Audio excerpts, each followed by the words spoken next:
The BTK Killer, bind, torture, kill, Rader, better known as the BTK Killer, haunted the city of Wichita, Kansas, for 3 decades with a string of gruesome murders that shocked and terrified the community. The name BTK, which stood for bind, torture, kill, was not just a nickname but a chilling summary of his modus operandi. Rader's ability to evade capture for so long was due in part to his meticulous planning, his understanding of forensic science, and his ability to seamlessly blend into the fabric of the community where he lived. Rader's killing spree began on January 15, 1974, with the brutal murders of the Otero family.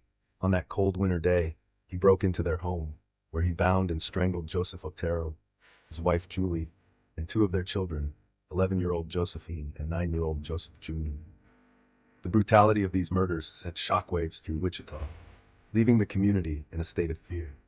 The police, despite their best efforts, were unable to find any significant leads, and the case went cold, but Rader was far from finished. Over the next several years, Rader continued to target women in their homes, carefully selecting his victims after weeks, sometimes months, of stalking.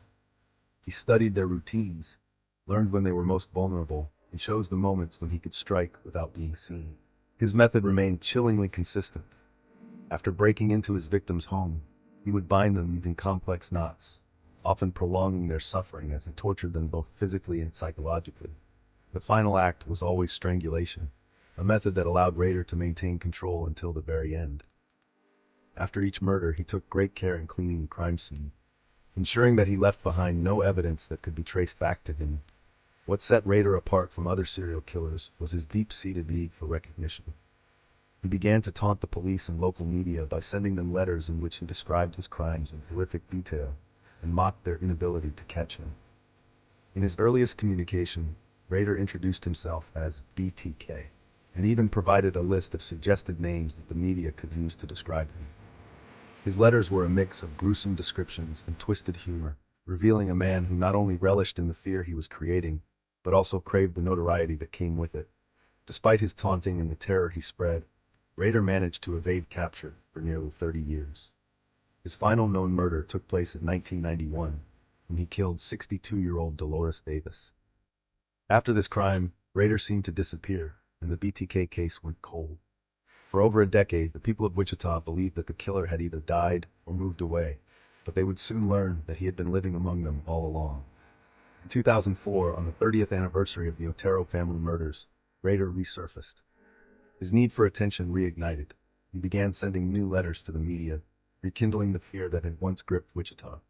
However, this time, his desire for recognition would be his undoing. In one of his communications, Rader sent a floppy disk to the police, believing it was untraceable.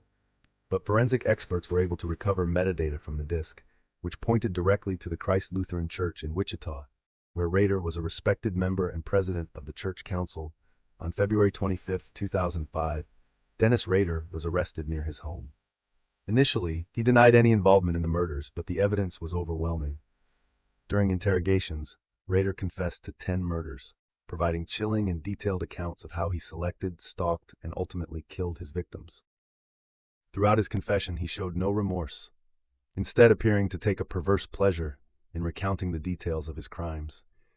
Rader was charged with 10 counts of first-degree murder and was sentenced to 10 consecutive life terms in prison without the possibility of parole.